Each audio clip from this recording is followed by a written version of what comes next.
नाज़रीन किराम, आप देख रहे हैं इस्लाही मीडिया यूट्यूब चैनल।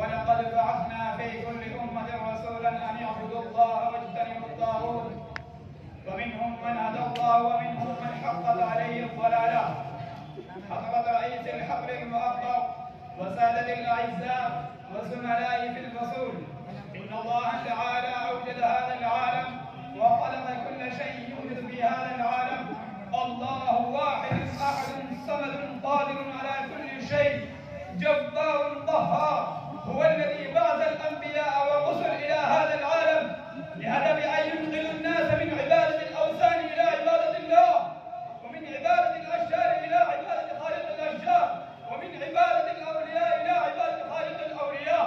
حينما دعا الأنبياء والمرسلون إلى عبادة الله الخالق وتوحيد الرب الرازق، ودخل عدد من الناس بالإسلام ودعوته، أخيرا أرسل النبي الخاتم بالكتاب الخاتم إلى هذا العالم لإنجاء الناس من كفر بالله إلى توحيد الرب الجليل. فدخل العرب والعجم في حظيرة دعوته واعتنقوا الإسلام والأمور الدينية.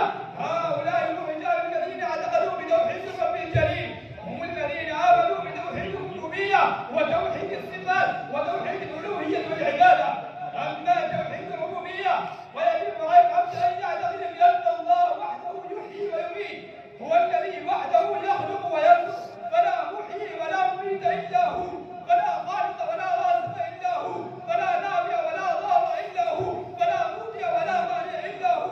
عندما يصيب العبد عن مثل هذا الاعتقاد يخرج من الإسلام ويخرج من الدين الذي قال عنه القرآن الكريم ليس فيه عوج، ومن يبتغي غير الإسلام دينا فلن يقبل منه. وفي مجتمع البشري كثير من الرجال والنساء ينحرفون عن هذه العقيدة، والرجال الصالحون البررة عليهم أن يلتفتوا إلى هذه الناحية ويخرج الناس الذين يعمهون في الظلمات من الظلمة الهالكة الحارقة. أما توحيد الصفات فأمر العبد أن يعتقد بأن الله تعالى له الأسماء الحسنى التي تتواجد في كتب الأحاديث الشريفة وأسمائها، والقرآن الكريم هو الآخر. لا ينبغي لفرد من أفراد البشر أن يصف أحد بالأسماء الحسنى، لأن الله واحد أحد في أسمائه وصفاته، ولذلك ورد في التنزيل العزيز ليس كمثله شيء وهو السميع البصير. إن الله تعالى يسمع ويبصر ولكن ليس له سمع ولا بصر مثل الخلائق والعباد.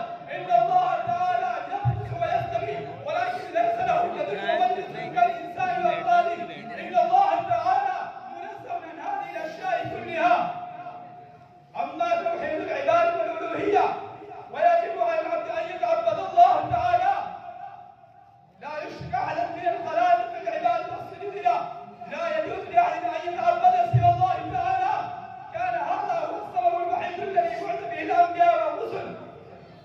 عندما قال نوح عليه السلام لقومه أن يهدوا الأصنام ويغادروا عبادة الأوثان فشبهوا أنساب الجن، وقال الملأ الذين كفروا من قومه لقومه لا تتركوا هذه الأصنام، هذه أصنام تحيي وتميت، هذه الأصنام تنفع وتضر، هذه الأصنام تصدر المدد العظيم، هذه الأصنام تشفي الأمل عندما تختلفون إلى النفس.